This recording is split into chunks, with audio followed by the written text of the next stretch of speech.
I hope that you have enjoyed your lunch break, and we are back now again to the National Library of Serbia, where we speak with the director Pištalo about a special place that you wanted to explain to the audience. This is the legacy of Miloš Crnjanski. Exactly.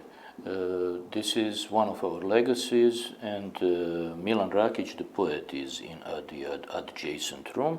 But what I wanted to share with you, you have many personal items of Crnjanski. You have his photographs as a young and rather handsome man, as you can see. But what really warms my heart is you have a doll that he was playing with when he was a kid. And it is interesting, as a person who spent a part of his life in exile in London, apparently he found a way to protect that doll, either because somebody was keeping it here in back then Yugoslavia, or because he was actually carrying it in London, to London. This is his typewriter. Well, that should be the most important. But this little item here, I think, is very interesting. His camera, and from the time before we all had cell phones, you actually had to have a camera. And one of the things that he recorded by that camera were the beaches of Adriatic, from Ulcinj all the way to Piran. He was going and he was fascinated with these beaches, and he was making the photographs. And I was trying to identify them in his legacy and to make one exhibition about the Adriatic as seen through the lens of Miloš Crnjanski, and one day we might be able to do that.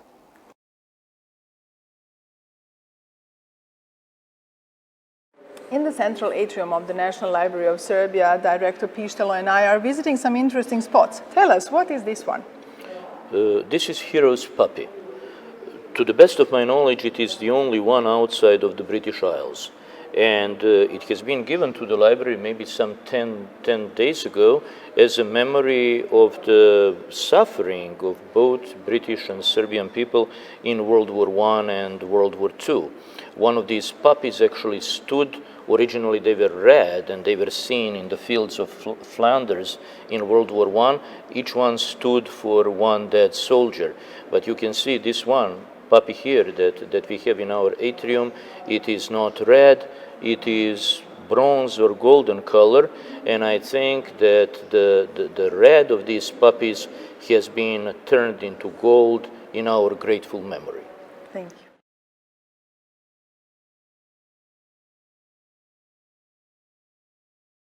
Let's move on to the next part of the LIBER conference, the parallel sessions.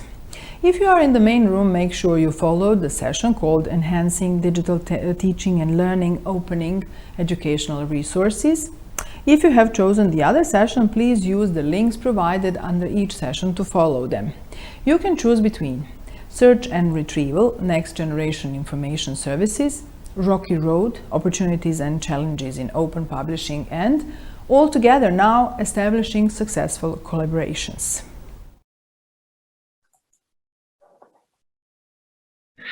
Good afternoon and welcome on this Friday afternoon to see one of the last sessions of our wonderful LIBER conference. And I'm especially looking forward to this session, and I hope you are as well. After lunch, Friday afternoon, there's a possibility you might get tired, but I'm sure that our speakers will wake you up as good as you can. The session this afternoon will be about enhancing digital teaching and learning, opening up educational resources. Some of you who might know me, by the way, I'm Hilde van Wijngaarden. I'm a member of LIBER's executive board, and I'm the library director at the Vrije Universiteit Amsterdam. But some of you that know me know that I'm especially into educational support from libraries, and I'm very happy that we can present 4 wonderful presentations about all the things that are happening already in libraries to support education. So let me first give you some ground rules. You probably have heard them before. And I'm waiting for the slides to change. Bohana, can you change the slides? Have a look at the Yes, the ground rules. This session is recorded, and that's a good thing because you can all watch back what you've seen here and share it with others. If you have any questions for the speakers, I hope you do. Put them in the attendee chat on the right side of the screen, and I will pick them up and share them with the group. As presenters, we have discussed that we will keep our presentations as short as possible and have enough time to have a good discussion with each other, but especially with you. If you have any technical issues, check your setting, your internet connections, and if that doesn't work, try to get out and in, and I hope you will be there for the full session. So let's move on with introducing our speakers of this afternoon. We have first a presentation by Axel Klinger and Adrian Pohl, then Harrie van der Meer and Renee de Waal, then Gabrielle Atkins, and then Gemma Santos Hermosa from Spain. We will start off with the presentation by Axel and Adrian on open source search index for distributed OER repositories in Germany. Axel or Adrian, please take over. Okay. Yeah, hello, I'm Adrian Pohl from HBZ, and I will take over the first part of this presentation about OERSI, OER Search Index. Yeah, first some background. Yeah, we have 16 federal states in Germany, and in recent years, some of them have planned or developed portals for open educational resources for higher education. Some examples are Twilio from Lower Saxony, where Axel is coming from, or Orca NRW, which is in development in North Rhine-Westphalia, where I'm coming from. And then there's SIR, that's from Baden-Württemberg, and there are others as well. And yeah, as different federal states are working on this, we came together in a working group for our OER repositories, where we shared our experiences, discussed things like metadata interfaces and quality assurance, and all the questions that come up when you build a OER portal. Yeah, and one question that came up was that when we have these different decentral portals, that it would be nice to have some entry point to search for OER in these different repositories. So that's basically what OERSI is, an Open Educational Resources Search Index, a central entry point for OER search in higher education over distributed heterogeneous resources in the German-speaking world. It's reusable open source software and currently developed cooperatively by HBZ and TIB. You can try it out on the web at oerc.de. And the target group of OERC is end users, of course, teachers and learners looking for open educational resources. But we, from the beginning, from the start, we also have in mind other service providers who might want to integrate the OERC search index, the search functions in their applications. Yeah, for one, we have then this user interface for the teachers and learners who can search the index and filter it. You see the filters on the left-hand side. We have, you can see two of them here. As you can see, there are lots of videos in there by now, and as you can see in the language filter, there are already lots of English speaking resources, but yeah, German is on second place. Yeah, that's the user interface, and as we have this second target group, there's also a programming interface, so you can get the underlying JSON metadata by querying the API or by yeah, just asking for it via the same URL you have for the human readable view. there are already several services working, existing that provide similar options like OER Commons or Oasis or Merlot.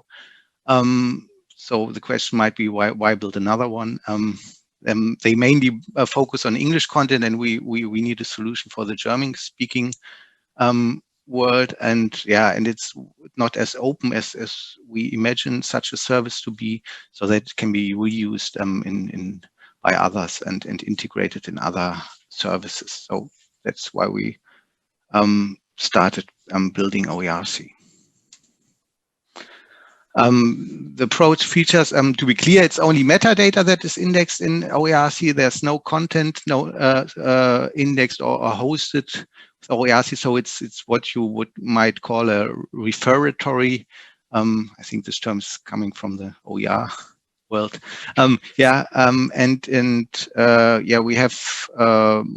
modular extract, transform, load ETL process to get the source data, where we use the software Metafacture that we already use in different other projects and are developing it even further to, what's indexed in OERSI is the JSON LD metadata, and it's compliant with the LRMI schema.org based profile, metadata profile we are developing with other players, also from the general education world. So it's a profile not only suited for OERSI, but it's also intended to be used by other actors in other projects, other software. And you can look this up. It's a specification we are working on there, and the JSON schema as well for validation. OERSI is a multilingual user interface, and we also provide embedding options so that you can snippet from there and embed an OER in another context. And as already mentioned, it's open source code. The data is metadata is open, the documentation, the API. And we try to use open web standards wherever possible. So here's an overview of the architecture. We have those different repositories or other OER sources where we set up an ATL process to harvest the metadata, transform it to the index profile, to the metadata profile, and then push it into OERSI via write API. And other services can then use the data via the read API. And the OERSI user interface is one of these services. So the core is the API, and others can use it as well. And Orca NRW will also use OERSI in their interface for searching for OER, and others could use it as well. So now I'm giving the presentation to Axel. Okay. You have Hello. to ask for. Yes. My name is Axel Klinger. I'm from DIB in Hanover, and I will go into the more technical part of this presentation about the open source software development process.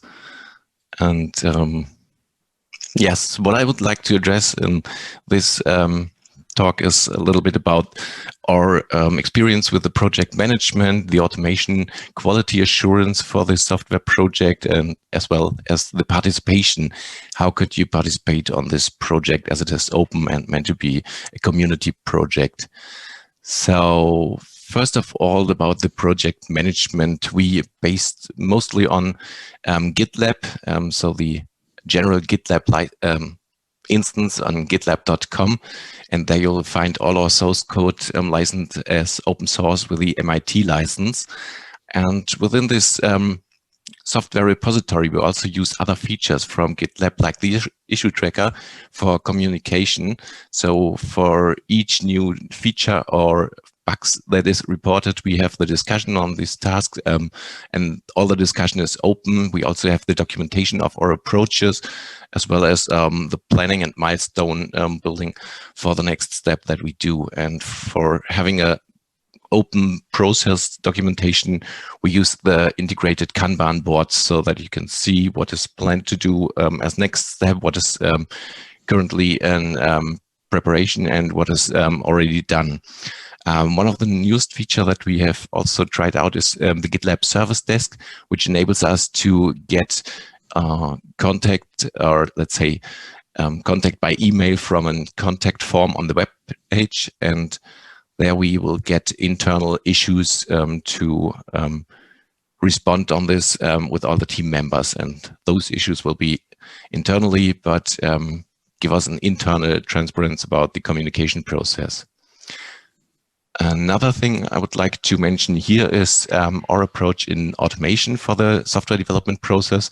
So we have started with this in the early beginning of this project in order to have all those manual steps that are necessary for installation or updating the product as far as possible automated for most possible rollout of new features and bug fixes without any overhead. Within this automation process, we build, test, and quality test or performance test the software artifacts, and later on automatically install them on the development servers. It would be also possible to roll out those changes automatically on the test and development, test and production system. But as long as we don't have a zero downtime installation, we will still do this manually by the last step on clicking a button and rolling out those features on production. The next thing I would mention is what we have made our experience with is quality assurance. If we have an open source project, it's necessary to keep an eye on the overall software quality. And so we would also suggest to do this as early as possible in the start of a project to integrate things like Sonar Cloud, which is free for open source projects. And there we have the ability to monitor the reliability of code as well as security issues or technical debt issues, and also can try to have our test coverage of the code as high as possible. So if you start early, it's easier to keep a good quality overall. And you will also get a lot of suggestions how to enhance the code quality from this Sonar Cloud software. Another thing that we will regularly monitor or test is the performance and accessibility. And for this, we use the Google Lighthouse software, which will show you how good is the performance of your application, what's about the accessibility, and there's also some hints for optimizing the search engine results. And this will help you to make a better software for the users, even if you do not need to have this integrated in the beginning. Later on, it will be interesting to see what potential is also in the performance and accessibility by creating a great experience for mobile views, for example, or having good response times in the features. So, about the participation, there are different ways to participate on this open source project. First of all, if you're not from the technical side, you could use the contact form to just give us some questions, feedback, or suggestions. Or if you're familiar with GitLab, you may also raise an issue for a feature request or a bug report. And for those of you who are developers, it's also possible to contribute to the code by getting into the contribution guidelines that we have shared here with a link.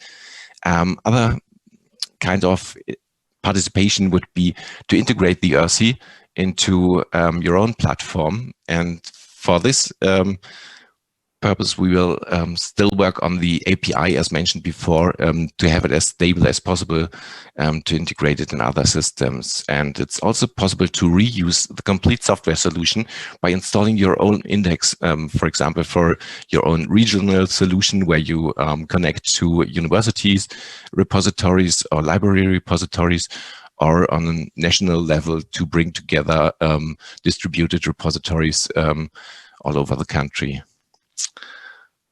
So that's from my side. And just to give you a short conclusion, we found out that it's a great thing to start an open source, an open project in the area of open educational resources.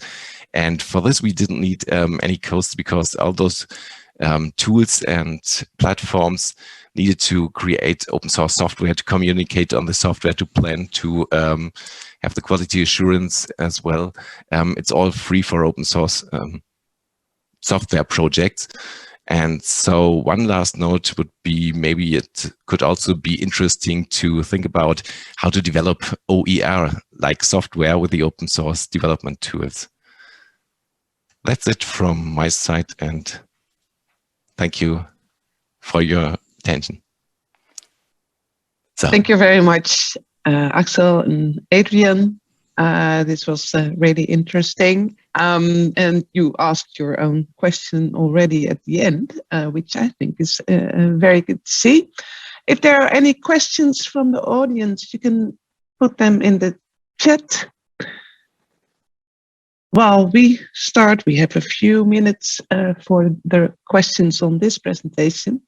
I have a first question for either Adrian or Axel. It was interesting to see this search engine, especially for OER in the German language. Have many people tested it yet or using it yet? Is it working? So the software is running since about 1 year, and the first year it was some kind of beta test that we did with it. And about 2 months ago, we finished our beta test phase, and so we call it productive, although we are still working on the API to be finished. But people could use it and find what they were looking for, especially librarians probably. Yes, of course. And as we have some filters, it's also interesting for teachers to see how many teachers from other institutions, universities, or also in the same context of subject are working with OER, and what could be some kind of inspiration for me. Not even the same subject, but also the same kind of material, and to find some new ideas from other people who made a great course or a great presentation, things like this, that could be interesting for many of those teachers, also in other subjects. Maybe one of our other speakers has a question for you.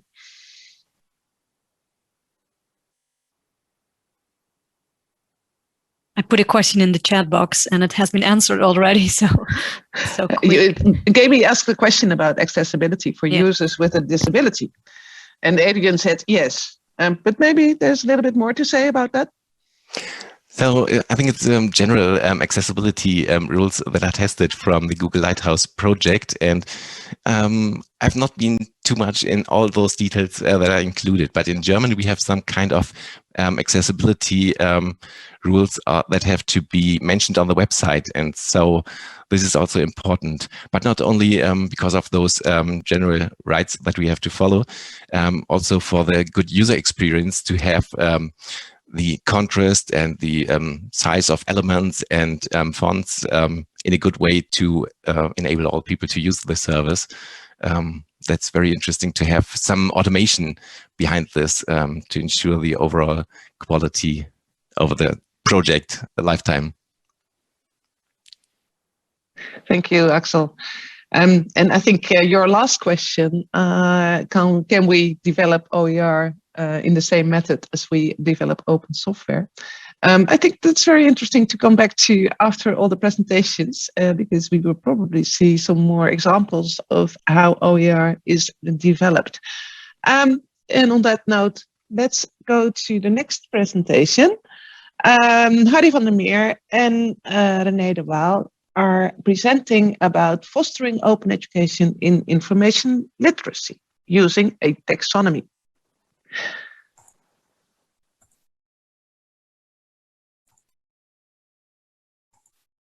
Yes, is everything visible? Well, hi everyone. My name is Harrie van der Meer. I'm working in the library of the Amsterdam University of Applied Sciences and the University of Amsterdam for education and research support. And I'm also chair of the Dutch working group Information Literacy. And Renee de Waal is part of this working group as well. She's working at the Wageningen University, coordinating information literacy and open education. As you can see in this title, our presentation will be about using a taxonomy in open education.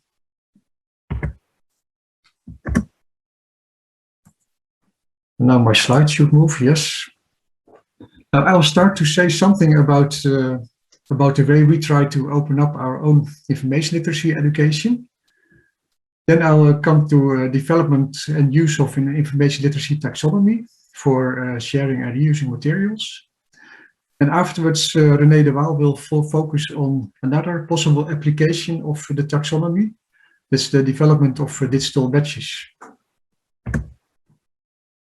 But first of all, it's good to place open education in a broader perspective. Because as the theme of this congress indicates, it's actually about open knowledge, and open education is just part of that. In general, it's about open access to educational and scientific materials, both information and raw data, without too much restrictions. And in the Netherlands, we try to bring this further. When it comes to open education, teachers do not automatically share and reuse their own educational materials. So there are several aspects to be aware of promoting open education. First of all is raising awareness, not only amongst teachers, but at policy level as well. The second one is that support of teachers is very important. And what's also important is to offer the possibility of sharing and reusing. That means a good infrastructure is needed. And the last aspect we are working on as well within our working group. So what did we do?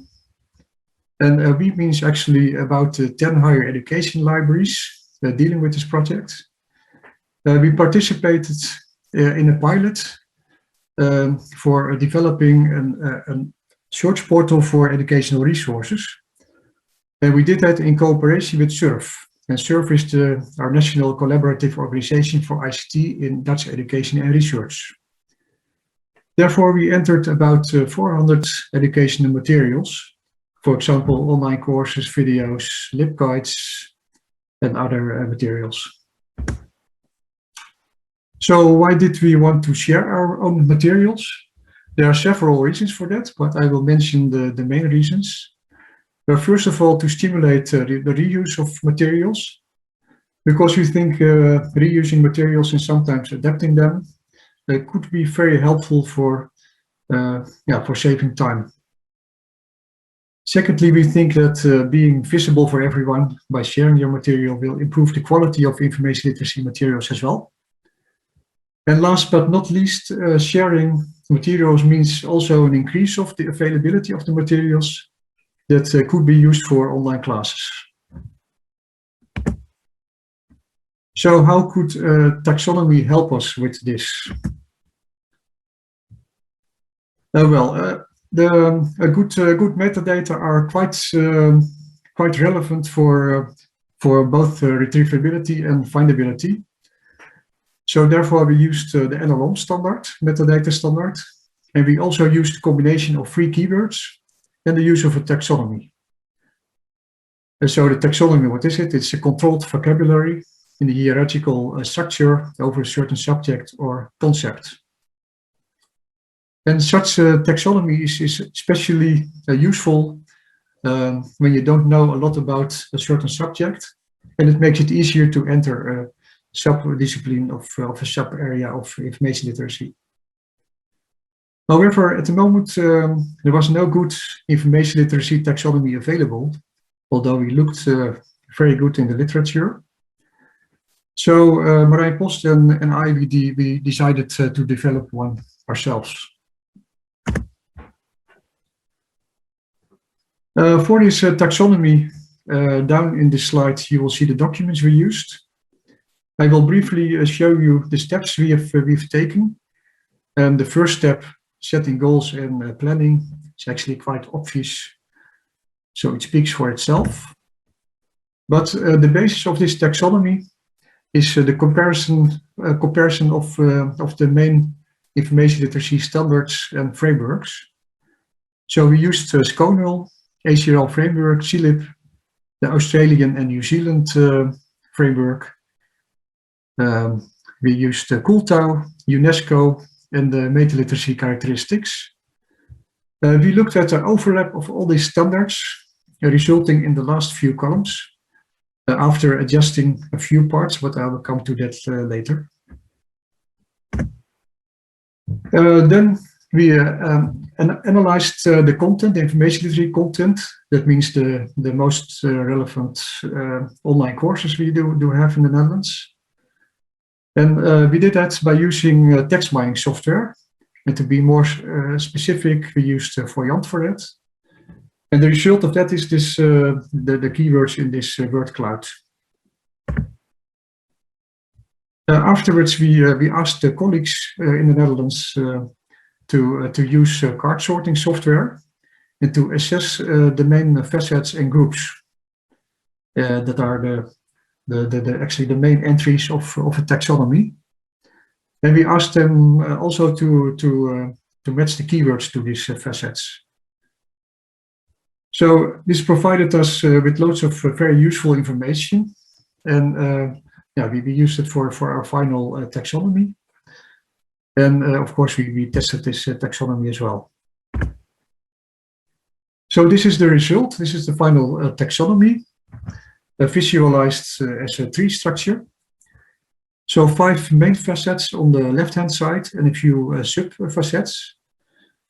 And we also adjusted a few parts of it, also because of the inputs we got. For example, orientation on information landscape, because we think that being aware of the information landscape is very important for students, and also the role they play in it prior to the process, the search process itself. And then we also added, for example, cooperation in teams and valorization of research. So to prepare the taxonomy for integrating in our repository, and we used ShareKit as a repository, a few things had to be done. We needed to make some relationships and definitions for every taxon. And good to mention also is that we make use of linked data, which can also be included in other platforms and in systems. So the taxonomy is integrated now in Surf ShareKit, so that's the repository, and also being visible in Repositories. Down below you see a picture of Repositories, and on the left-hand side the taxonomy words. And it's actually not the way we would like it to be. We would like it to be more visual, so as a tree structure, so we can walk into a subject area. But this will be the next step to take. We do have a step-by-step plan for publishing the educational materials. It starts within the institutions by creating the materials. And within our project, we developed a quality model information literacy. And when designing, you could use this checklist for the design as well. And before a publication, it's important that the materials are checked if they are present in the search portal already. And another quality check by the institution using the quality model. And afterwards, the metadata can be delivered in a digital mailbox on our website. And afterwards, as a working group, we do an extra check as well using the quality model. For example, looking whether the Creative Commons license is mentioned there. And sometimes we add some extra metadata, and afterwards we publish it in Repositories. Because of the time, I'm not going to demonstrate Repositories now, maybe later on. There are questions about it. I want to say something about our next steps, because we will do a follow-up project. including expansion of topics. So, for example, we will add digital skills topics as well. The second thing is we want to focus on reuse. So we're going to find out what will be the best way to promote reusing. Another aspect is automatic keyword assignment through artificial intelligence based on this taxonomy. And a company called Adrian is working on this at this moment. And we are also going to look for connections between institutional repositories and the national repository AD sources.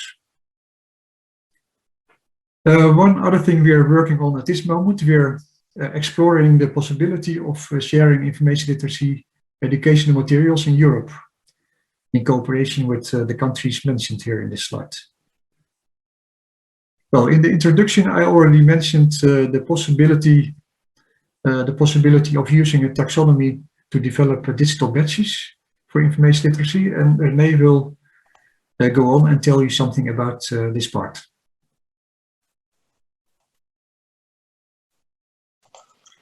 Yeah, thank you, Harrie. Maybe someone can put my camera on since I didn't put it off myself. Meanwhile, I'll just continue with our few. Okay, hi, good to see you. Meanwhile, I'll continue with some additional slides on digital badges, because that was another opportunity that we saw to use the taxonomy for in the way to open education in information literacy. And first of all, I think I need to clear up what is a badge in education.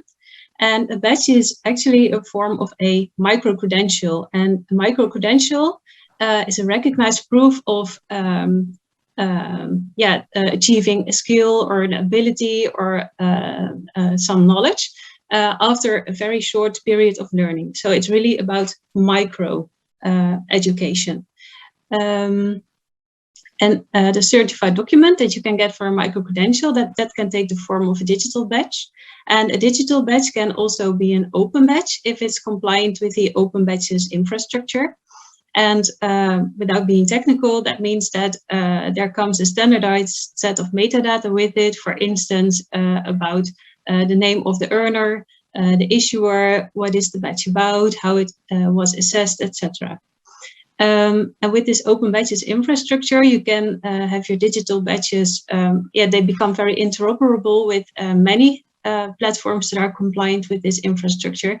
And that's especially for the earner a huge advantage, because they can earn, collect, keep, show their badges in numerous places. So digital badges are very interesting, and also for libraries they can be, because many of our libraries are somehow involved in information literacy training. And there have been some libraries already who experimented with open badges, digital badges in information literacy. We at Wageningen University ourselves as well, we already developed a set of information literacy badges, but also from other universities, I understand that especially when information literacy is extracurricular, so not part of the formal study programs, badges can be a way to reward students if they achieved skills in information literacy. And with that also an element of gamification is involved, because originally digital badges came from playing games actually. And then they got into education. But for students, it is very rewarding if they can achieve a badge and another one and another one. So it motivates them to keep learning. By developing badges, you're also very conscious about how you offer your learning structure to students, and students might then learn more consciously and also maybe more effective because of that. And also as an institution, as a library, badges can also help to draw attention to your course program and on what you have to offer in information literacy trainings. So a number of reasons for libraries to look into digital badges. And that's what we also did at Wageningen. And very briefly to show you the process of how you can develop a badge. First of all, you start with defining your learning outcomes. And by the time we at Wageningen worked on that, the taxonomy wasn't finished yet. So we looked at frameworks that we knew, and we chose to base our learning outcomes on the Sconal framework. We slightly developed it into our own matrix with learning outcomes. We developed 6 competency areas, but for creating batches, we clustered them into 3 batches about orientation on searching for literature, the search itself, and the results of a literature search. And we also did some levels. So we have 3 batches, and you can reach 3 levels for each of them. And only if you have the level 1, 2, and 3 for a certain batch, you can apply for the overarching batch. And we applied all this in a complete learning trajectory for information literacy in a formal study program. But as said, you can also work with batches very well in non-formal education or in very different settings. It's all very flexible. But meanwhile, this taxonomy was being developed, and we as a working group, we of course knew about that. And there the idea came to existence of developing a new set of batches information literacy, and then with the same structure of this taxonomy, because that would also help us very much if we later on would develop cross-institutional OER in information literacy, and then share it again with the use of this taxonomy in ADA sources. It would be all very practical. But also this taxonomy, based on the number of frameworks for information literacy, it would be a kind of common denominator for the structure, but also in vocabulary, how to describe information literacy. So the plan was to actually look at the taxonomy for the structure, for instance, to take the 5 facets of this taxonomy to develop 5 batches for information literacy. And then the idea was that this common vocabulary would help us to discuss and align on learning outcomes across the institutions that we wanted to do this together with. So I still think that is an interesting idea. However, in reality, we encountered some challenges, and they also have actually to do with the mandate that libraries have, because we as libraries, we want to do this and we see the opportunities, but for instance, not all of the institutions involved are the ones that decide themselves on learning outcomes. Sometimes they are, but in some other cases, institutions, study programs decide on learning outcomes. Same for whether an institution wants to adopt badges. Sometimes the library can decide on that itself, but sometimes they're dependent on policies of the wider institution. So especially eventual implementation of the cross-institutional badges, that's quite uncertain, and that's why we are rethinking this project, how we can proceed best with this idea. But the idea is still alive, and what we as a working group, of course, keep on doing so far is helping other libraries as well with sharing and reusing their OER in information literacy through ADA sources and using this taxonomy. And personally, I really hope that we can take this from ADA sources to sharing on a European level, because that would be a very great thing to achieve. So that was it for my part, and thank you for your attention. I will stop sharing now, I think. Yes. Thank you very much, Renee and Harrie. I'm sorry to say, still no questions in the chat. I'm starting to doubt whether people are watching this, so please let us know if you're there. And please share your questions with us. And I have my video. There I am again. Thank you. And yes, I see a question. How will this interesting information literacy taxonomy be shared? Is it possible to get a link to check it out ourselves? Well, I can answer this one maybe. It's based on linked data. So it's possible to share it. So if people are interested, just contact us. And your our email contact address is in the presentation.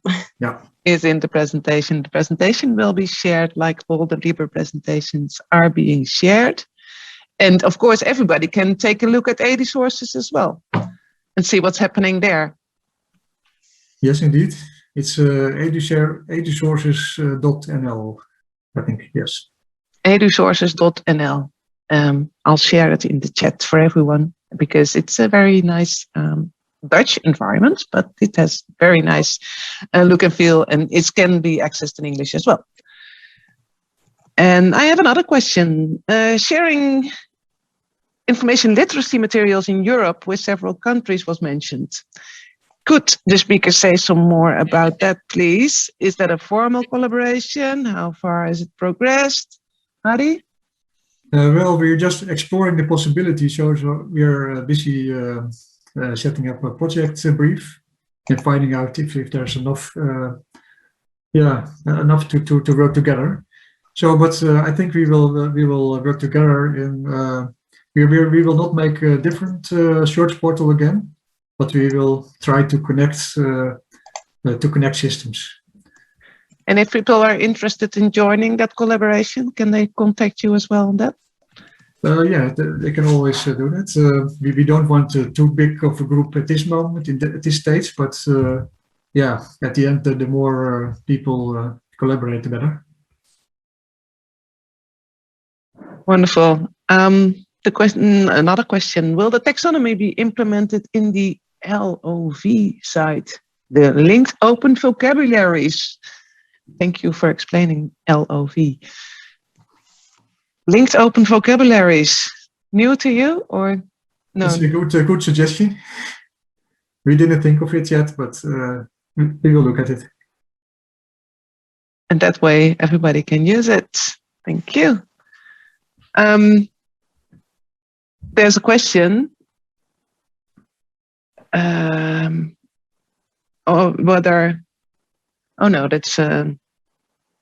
Can we already find the information literacy OER on Repositories? Yes, that's possible. I just put a link in the chat to everyone. And okay. That is a link to the English page of our professional community on Repositories. So that should be the most direct link to share. Okay, this will be shared with the audience, and then they can have a look themselves. I will share the link of our website as well. So in case people would like to have more information. Oh, this is wonderful. Thank you very much. So, and Gaby is answering in our chat. You can't see the chat at the audience, but in our chat, Gaby is mentioning that European collaboration is also enhanced through the European Network for Open Education Librarians that's being supported by Spark Europe. And at the end of this presentation, all the 4 presentations, I will share some links to this network to work together on opening up education in Europe and work together in that. So thank you very much, Gaby, for mentioning this. So it's about time to move on to our next presentation. Thank you, Harrie and Renee. And our next presentation will be by Gabrielle Atkins from Maastricht University. Gaby. Yeah, thank you, Hilde, for the introduction and also for the reviewers to give me the opportunity to present about the Tool Anatomy project. I will start sharing my presentation. Oh, I see a lot of presenters now in the screen. So, well, okay, I hope this is well. I apologize beforehand for if my dog starts barking. Maybe you saw that I gave him a bone just before I started to present, but I cannot guarantee that it's big enough for the whole presentation. I'm happy to share the challenges of sharing open educational resources, specifically in the context of anatomy education, so the Tool Anatomy project. And Hilde already said, my name is Gabrielle Atkins, and I was involved in the project as a liaison to one of the participating libraries, Maastricht University Library. To be true, I'm not a trained librarian, but from the perspective of instructional design, I have the very nice job to start and run innovation projects within the library and my university. And for some years now, partly as a result of this project, I focus on digital open learning materials and what libraries can add or do in the context of building and offering collections of open educational resources. I'll see whether I can change slide. Yeah, first, I want to give some background of this project, the context in which it could start. The Dutch government created an incentive scheme already 6 years ago, and for 1 year to go still. And in this incentive scheme, institutes of higher education can receive funding for projects on open and online education, and so did the Tool Anatomy project. And this project was a collaborative initiative of 8 Dutch and 5 Flemish or Belgian university medical centers. And for those who do not know what that is, that's our hospitals who aim to provide good health care, of course, but also are committed to research and education in this field. And furthermore, this project was supported by the Dutch Association of Anatomists. The goal of the project, out of the need of anatomy education, which experienced a shortage of good and varied illustrative learning material, they aimed for building a platform, an open online platform, containing a growing number of curated, anatomical, open, reusable and adaptable learning material. And to implement these materials in regular education of the anatomical departments of the collaborating universities at first, but also to serve a growing community of anatomists in creating or co-creating, exchanging, using, sharing, reviewing and maintaining these open learning materials. Also that these materials would be findable via Edit-sources, the same platform Harrie already mentioned, and I will tell a little bit more about the platform later in this presentation. And when I prepare this, actually, I see that we also follow the FAIR principles, but then for open educational resources. After building this platform, which made it possible to upload, review and share the material, several libraries were involved or invited to help to build a collection of materials. So after building the platform, we started building the collection. And what is important to stress here is that searching and judging the quality was a joint effort of the librarians and anatomists involved. We started to browse the internet and databases like ERIC or PubMed to find open available resources which we could use as a start of a collection. And part or parallel to this primary search, we created criteria. So we were, aware of what we were doing, but also to train or support non-experts to perform the search afterwards as well. For instance, students, preferably medical students or library students who could assist us in searching and judging the material. It was not a taxonomy, as Harrie explained, for their domain, but it was also consisting of some criteria. And in some cases, what I mentioned here on the end of the slide, some CC licensed material seemed too good to be true. So we inquired whether this was really open available material. And sometimes it resulted in getting them off the internet again because they were not CC licensed. Very briefly, I want to take you along in the process we followed. This is a part of the search strategy we followed, and there is more to say, but I think this is all familiar for you. Then here you can see some websites out of many more this strategy led to, and which we further explored on truly open learning materials. And here you see the criteria we defined, at least the first part of the criteria. And perhaps you understand enough Dutch to see what we checked on.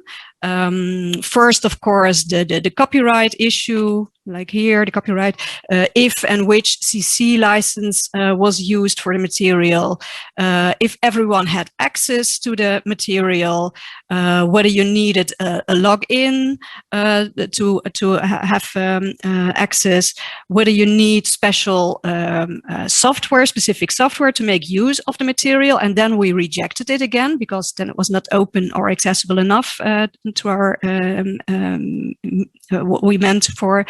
And what you see here, the language, and preferably actually that the material had no language, no labels. So everyone could add labels to his or her goal or use it in assessments or quizzes. And the other part of the criteria were concerned with the content, that they refer to human anatomy, because, well, it would be very strange to offer, for instance, images of a heart of an elephant if you are working on human anatomy, and also to which human body part the material belonged to, for instance, like the blood vessels or the digestive system. And the last part was concerning the quality of the material.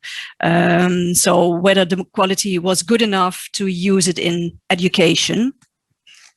Okay, next slide.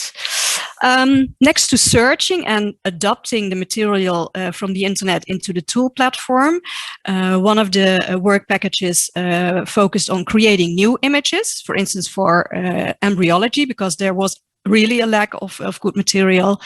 And we also invited anatomists to share images from their daily practice, their medical practice. And of course, this material should or was made anonymized and or with consent of the patient.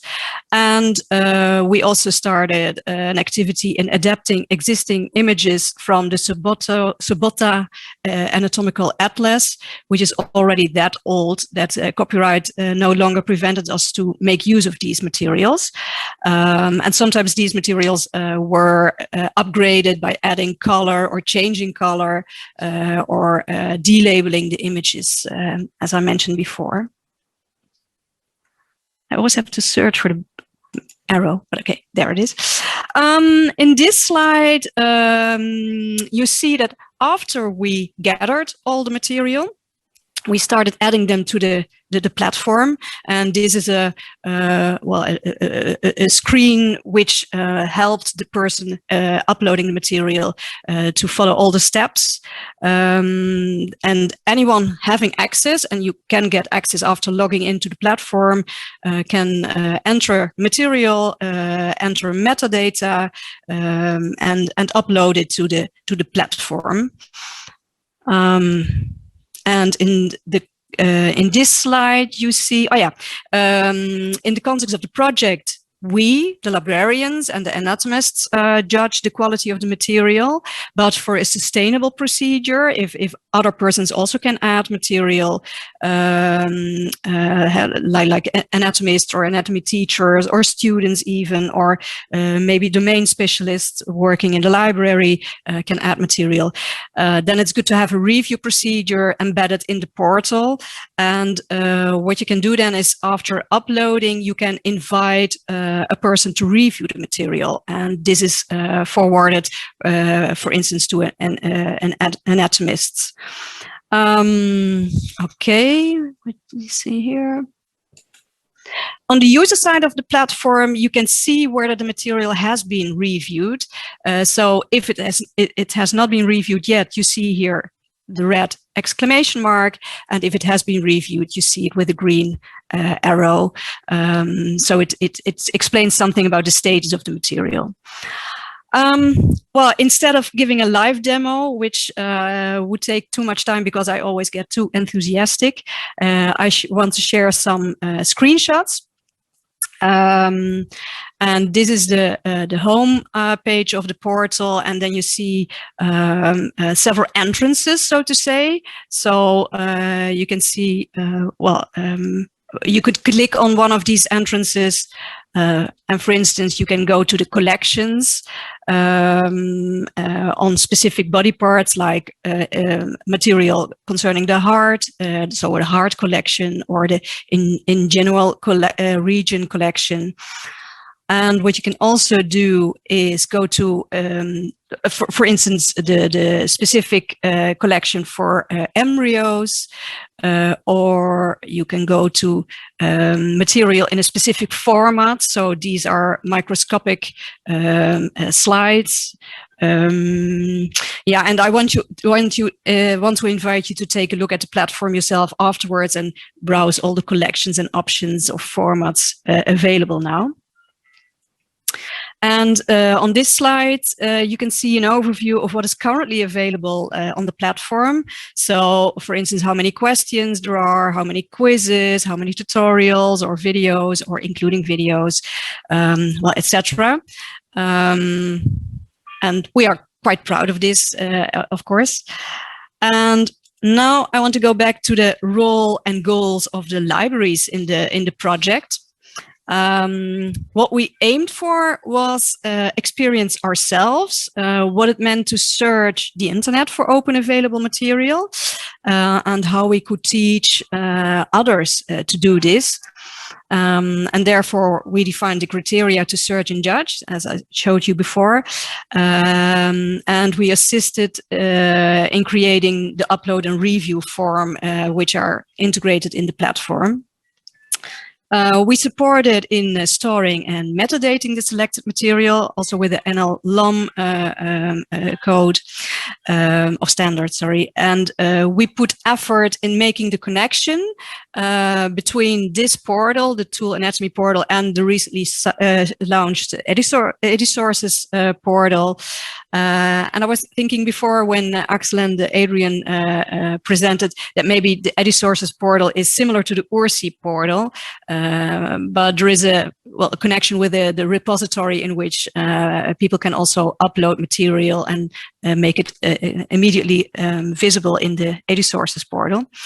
And the connection has been made with the Open Archives Initiatives protocol for metadata harvesting. I always have to write this down because I forget what the abbreviation is for. Well, Repositories, I already said, is a portal connected to the database, the ShareKit repository, in which Dutch educational institutes can share material, and also professional communities can share material. And it's also focusing on making connections with other repositories, like, for instance, the Tool Anatomy platform. But unfortunately, the connection is not functional yet. So these materials are not visible from the Repositories portal, but I know that SURF is working on that. And this, of course, is one of the last checkpoints for the project, and we are nearly there.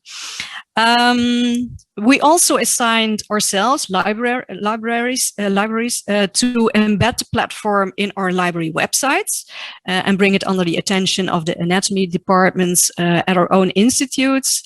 And of course, by doing that, inviting students and staff to use the platform. But this is, of course, also an ongoing job to perform, for instance, at the start of the academic year, or at the start of a certain course, or in the context of open educational events, or several opportunities can be used to make this an action point.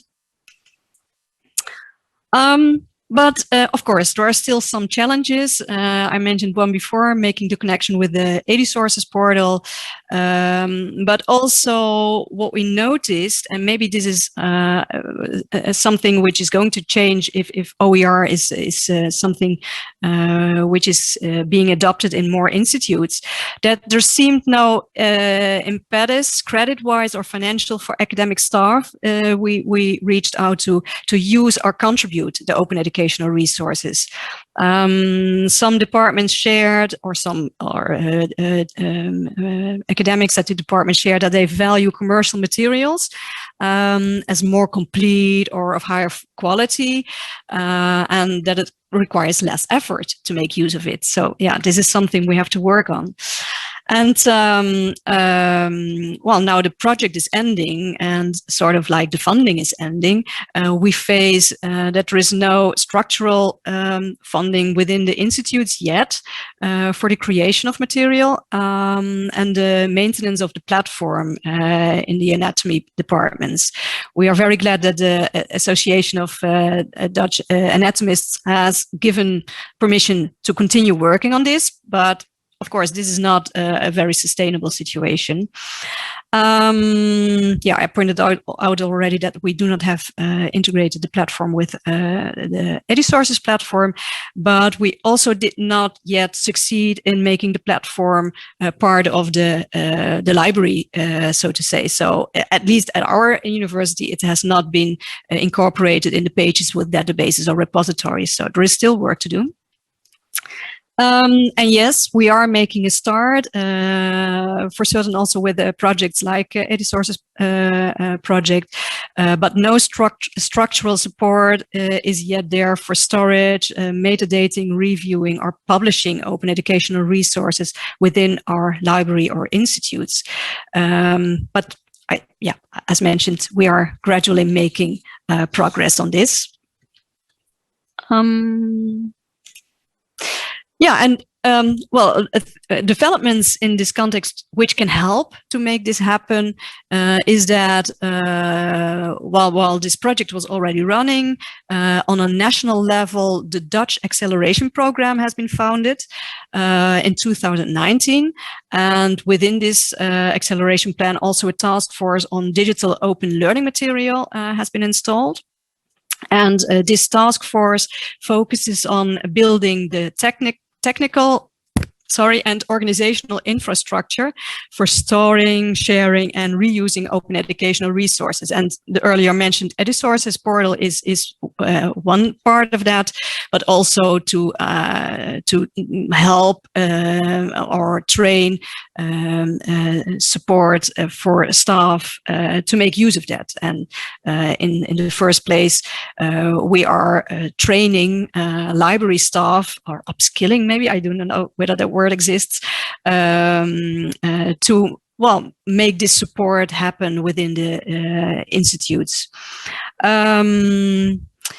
And this support offer for creators and libraries is a joint effort of this task force within the acceleration program, but also with the National Library Task Force on Open and Online Education, offering now a series of workshops to help the libraries become the support entity for teaching staff to contribute or use OER. And what is needed for sharing and reusing then? Well, of course, the skilled library staff, but also more awareness or about copyright issues. Yeah, preventing staff and students to make use of copyright protected material. And well, almost every institute already has its own copyright information point. There is a national copyright information point. And last year, the copyright tool project started to help teaching staff review material before they share it with their students. And also, it provides alternatives, open available alternatives, if restrictions prevent using material. Okay, I have to hurry. Oh. I timed it so often. And last but not least, that institutes think about recognizing and rewarding sharing and using open educational resources. Okay, last slide, I will hurry. To conclude this presentation, I could not give without the help of the other persons in the project, in the library work package. So I want to express a big thank you to Claudia, Pohl, Loes, and Alexander, and I will not list out where they are working. You can see that in the slide. And if you want to learn more about the project or contact us, I mentioned here the website, and there's also contact information. And if you have questions, please add them to the chat or save them for the Q&A afterwards. Thank you. Thank you very much, Gaby. Yeah, I was hurrying you on because we do have questions in the chat, and I only can choose one or two because we need enough time for Gemma to give her presentation as well. But to look at the questions, there's a question about the licenses that you are using, Gaby. Is the CC BY share alike the main choice? And did you include also CC BY and CND license materials, even if they are not properly open? Yeah, that's a good question. We have our preferences, of course, because we also wanted to be adaptable, but we focused on open in the broadest way, and they are available on the platform, but you can see what license there is attached to. But maybe in the future we can skip the non-derivative CC licenses, but yeah, maybe it's a pity for now to exclude them. Thank you. And just a quick other one. I also saw that Adrian here in the panel suggested that you work together on adding the anatomy tool to OERSI, to OERSI. But it's not in German. Okay, well. It's not a problem, but there are lots of images, and I think they would be of interest to others as well. Yes, that is wonderful. I think it looks like a valuable resource, so it would totally make sense. Absolutely.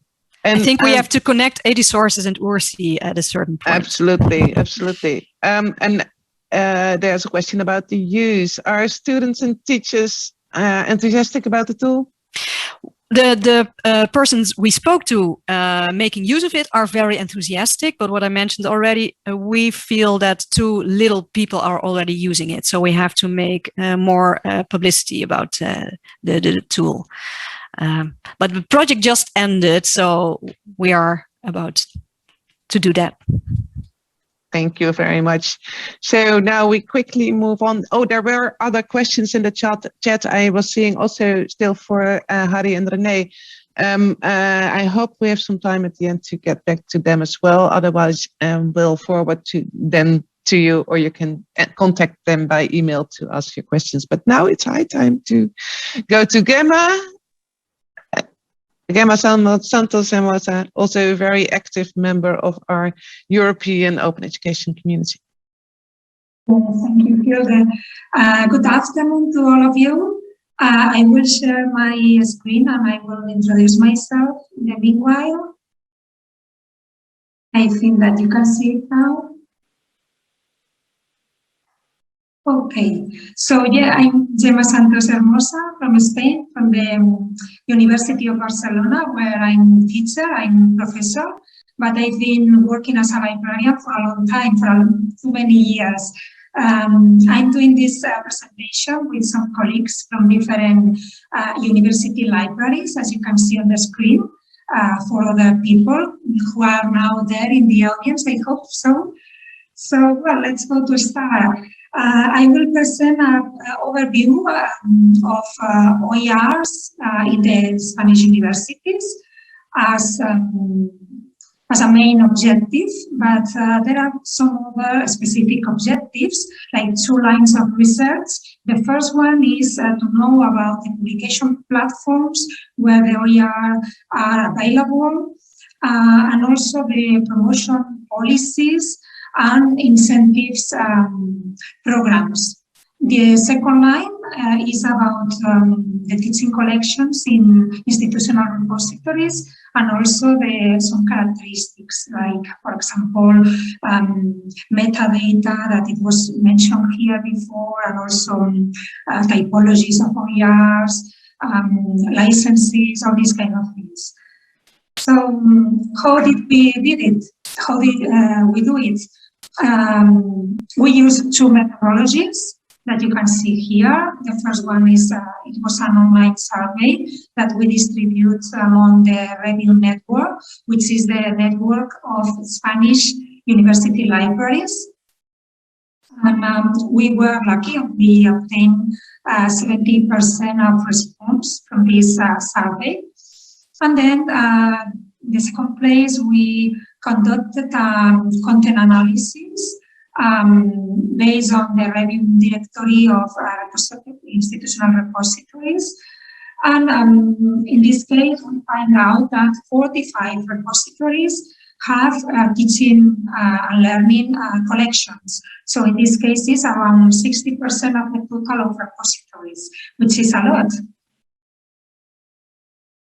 The main results that we have, for example, we found out that there is a coexistence between different publication platforms. The virtual campus are the main learning content management systems used in Spanish university to publish and to show the OERs, followed by the open access platforms like institutional repositories and also OpenCourseware. These three internal systems alternate with some other external channels that you can see here also in the screen, YouTube, SlideShare, OERSI, and other platforms, and also some MOOCs platforms that in the case of Spain, we normally include our MOOCs at Metadata and Coursera. Policies. The most of the universities in Spain we have policies, open access policies, mandates, but they are like more research oriented, and they don't specifically include OER recommendations or promotions. However, there are a few specific policies about open education. For instance, Meer University has one of OERs, and also Open University of Catalonia has a global open knowledge policy, which includes also OERs. I can share with you later if you want in the chat these links, if you are interested to. And as you can see, there are like 30% of the institutions are working about the strategies and plans to incentivize and promote OERs.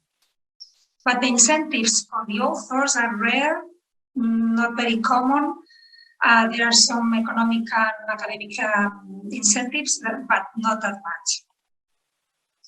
As for the second line of research that I mentioned to you, focus on repositories and teaching collections, we can see that there is a total volume increase in OERs in these collections if we compare with the past. OERs are present in these repositories from the beginning when they were created, but most of them are concentrated between 2008 and 2010 and 11. About the typologies of OERs, they are very, very heterogeneous. For example, we have a prominence of audiovisual content, and we have a balance between practical and theoretical OERs. I mean, for example, we have, you can see here, exercise, problems, exams, but at the same time, we have teaching notes and also guides, manuals, etc. Something also important that we have find out is that there is an important presence of final projects from students that some institution considers that they are teaching learning materials, and some other they consider them as research objects. Metadata, we have also analyzed the metadata of these OERs.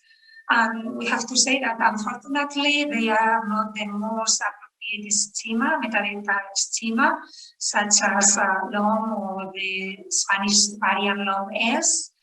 But why? Because the metadata schema is closely linked to the software that we use in the repositories. And in this case, in the most of them, more than 90% are in the space. This is the software.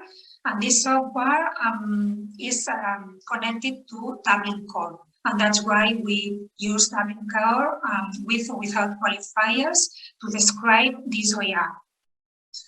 There is something also important to highlight is that we have a double layer metadata system, so we can complement the type of Dublin Core with some semantic metadata from OpenAir.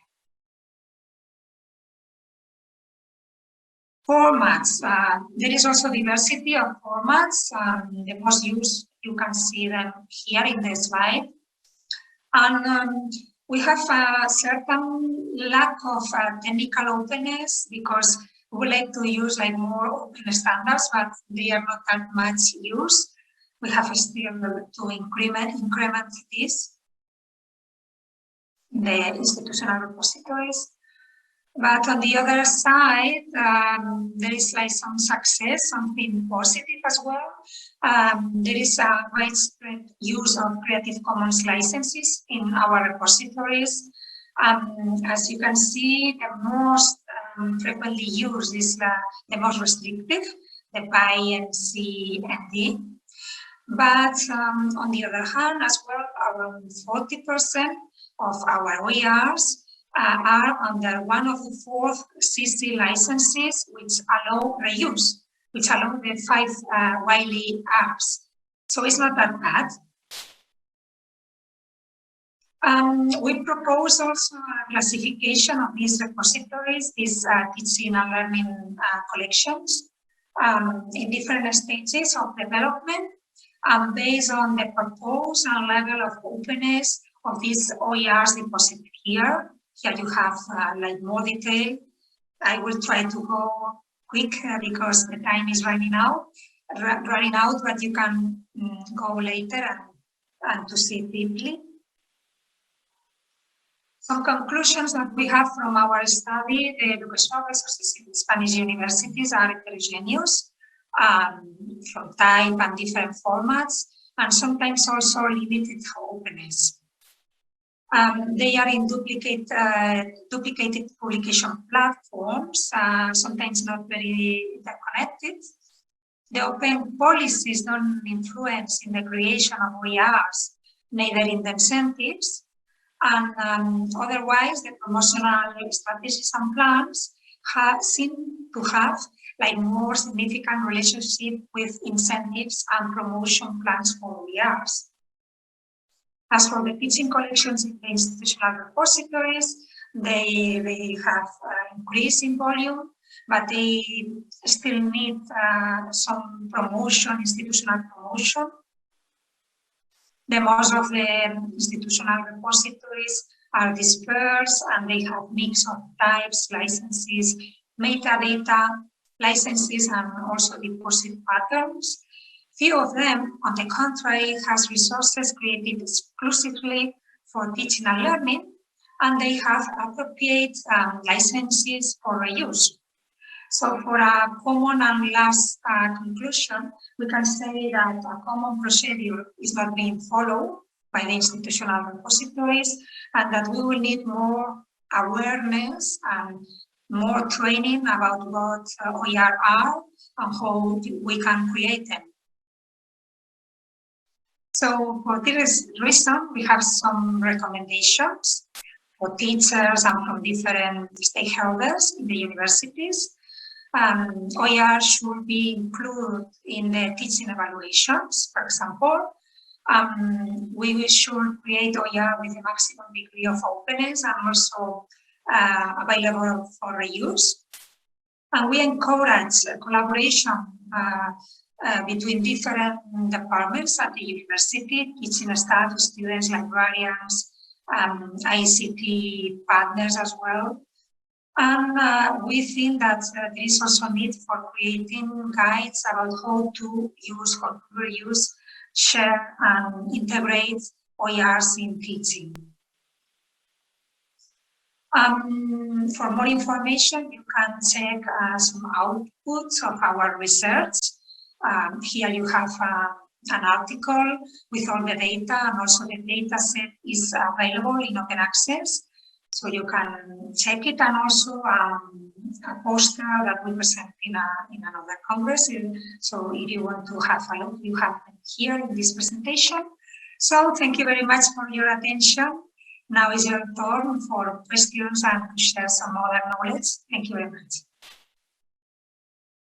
Thank you very much, Emma. I see that you have still, or we have lots of work to do with raising awareness and also sharing OER, having teachers share OER. And I think it would be very important to take up the creation of OER within the evaluation of teachers. Gemma, can you say a little bit more about how that is received in Spain? Is our university thinking about that, rewarding teachers for creating educational materials, or is that still not being discussed? Well, it's not very, very common, but it's been discussing in some strategic plans from the universities. And also, ANECA is the quality agency for Spanish universities, and there is a section like dedicated to educational materials. So we are starting to deal with this, but still is not very common, I can say that. So we are trying to renovate our open access policies and mandates, and also to try to see how teachers can be encouraged if they are assessing their OERs and they have some kind of recognition, of course. But it's something difficult. I have to say this. There are some initiatives also in the secondary school and in some parts of Spain. For example, there is one in Extremadura and Andalusia that they are doing some programs for incentivizing secondary teachers for creating OERs, but in higher education is not so common. Maybe the other speakers have something to add as well about how to have the teachers be rewarded time to spend on creating educational materials. How's that in the Netherlands or in Germany? Do any speakers know more about that? Okay. So just as an example, in Germany, we Axel? have some programs to get teachers started. It's not a general approach to have them rewarded by this by money, but to get some best practices examples in order to motivate others. There are some projects in different parts of Germany where we have initial lighthouse projects to see how could it look like, which is the right material, the right way, and the easiest way to achieve good modules and courses for teachers, so that they are able to do this beside their over all day's work. And this is where we try to push them a little bit. Thank you very much, Axel.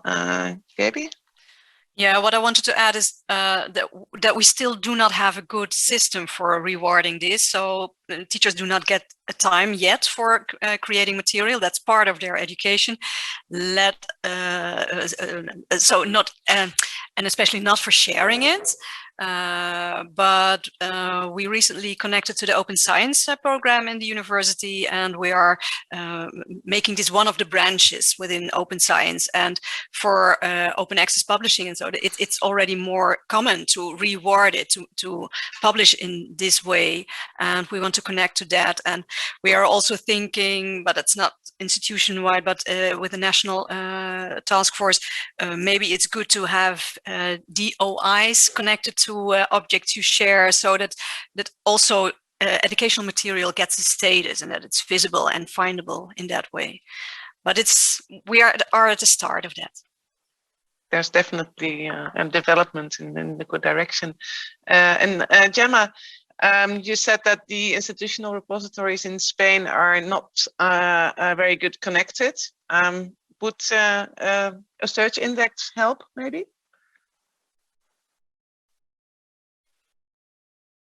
Well, yes, why not? Well, we have this directory of the Spanish university repositories, of course, but sometimes they are not very interconnected with the other platforms as well, with campuses, for example, and so they duplicate the same OER. You can find it in the virtual campus and in the repository, in the YouTube channel, in the MOOC. So this is like the problem, that the platforms in general, not just institutional repositories, are not connected. So we have to find some solution, as you presented before, that you can find them in one platform and that's all. And then you can use the link in other places. You don't need to replicate everything. So yeah. When we look at platforms, there was before your presentation also a question about this regarding the anatomy tool. Why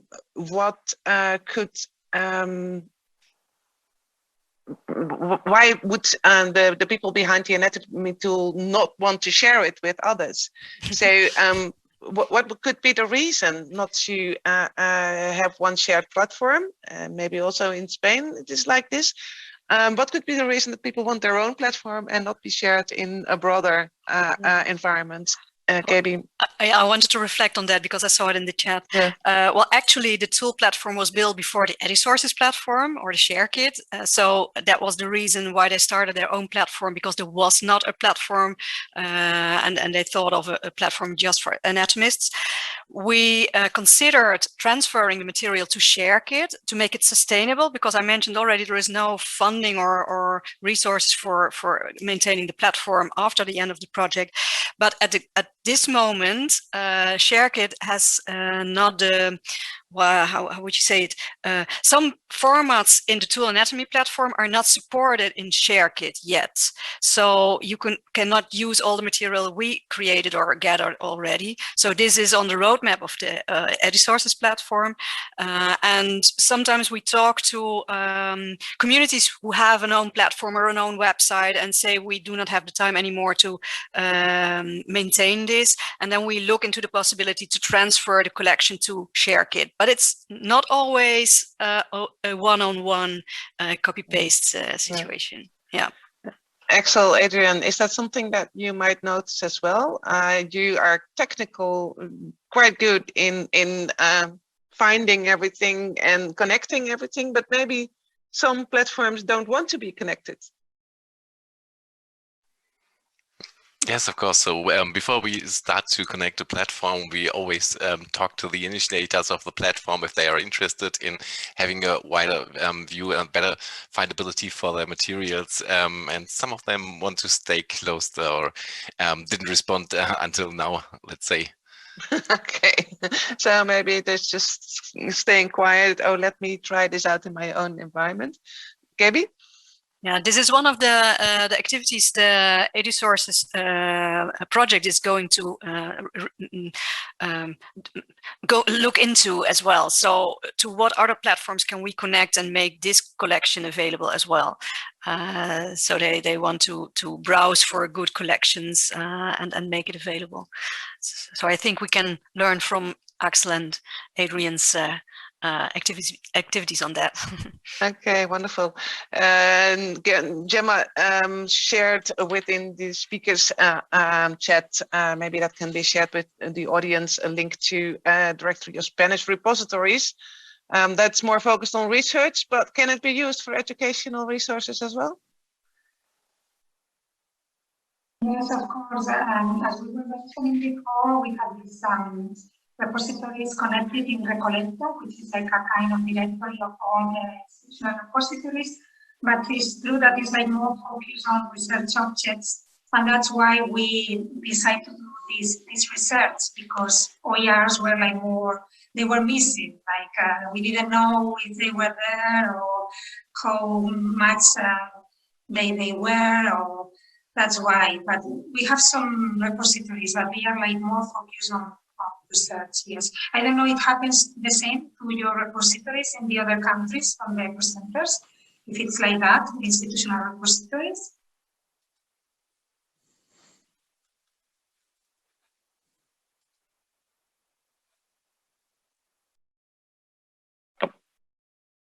Not a reaction yet. The institutional repositories and how they are linked to each other. Harrie? Well, we're going to work on that because I think it's important to connect them. But at this moment, it's still in the planning for SURF. So I think the next step will be to connect institutional repositories with national repository. But at this moment, it's not working yet. Okay. There are, of course, there are different learning management systems as well. So there's Brightspace, Canvas, etc. Yes, of course. There are all kinds of different platforms, and we have to be able to connect it. But to wrap up, this session makes me feel very hopeful that we'll definitely are working in the right direction. There are so many things happening already, and as librarians, we can connect and look at what we can do together. And that way work on a open education environment. I think that's one of the most important things that we can do in this world, just to keep our goals simple, but for the whole world. Let's open up education so everybody can learn about what we are doing together. And I hope you saw in the chat 2 links, one to the European Network of Open Education Librarians. Please join, because there's a lot of very interesting experience like the ones that you've been hearing about this afternoon that are being shared there. And also LIBER is starting a new working group. I'm looking for people that want to join me on working on the support for educational resources. That's not just open, but also working on the educational resources also from commercial providers, with that main goal to help our teachers to the best online material that they can find and use for their students. So we're starting shortly, but we are still looking for people to join us. So please look at that website if you want to know more. And I want to thank our speakers for this afternoon for very interesting presentations. For the ones that the audience that did post questions in the chat that we did not have time to answer yet, please look at the information that is being shared on Zenodo, and you can contact the speakers yourself if you want to know more. Thank you very much, and enjoy the closing session this afternoon. And I hope that you enjoyed the conference, and I'll hope to see you soon somewhere live. Bye-bye. Thank you. Thank you. Bye. Bye. Thank you. Goodbye.